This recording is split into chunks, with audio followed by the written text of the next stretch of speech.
I'm Christopher Jackson. I play Davis in the Broadway production of Hell's Kitchen.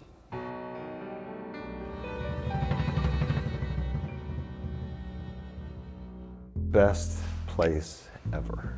For once, I get to follow Brandon Victor Dixon, which is fun, obviously. And then, of course, following Tank. Like, this is an amazing cast. Anytime you get to walk into a building that's already in motion, it feels like everything's moving fast, but it's worth it.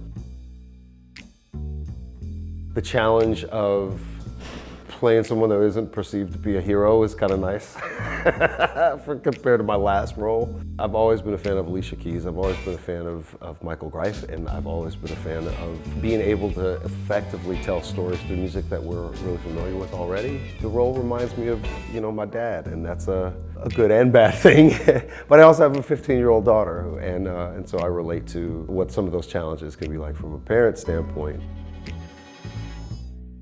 It captures the spirit of the city more than anything, the creative spirit of the city, the search for meaning in all of this chaos and all this brick and mortar and all of these people going in 50 million directions. It can only come from someone who grew up in this city, making music in this city, and Alicia has done that in spades. Not Even the King is just American songbook great. It feels like they could be singing the song 100 years from now and it wouldn't lose any purpose or any of its meaning. It's my new favorite. I'll have a different favorite next week, I'm sure.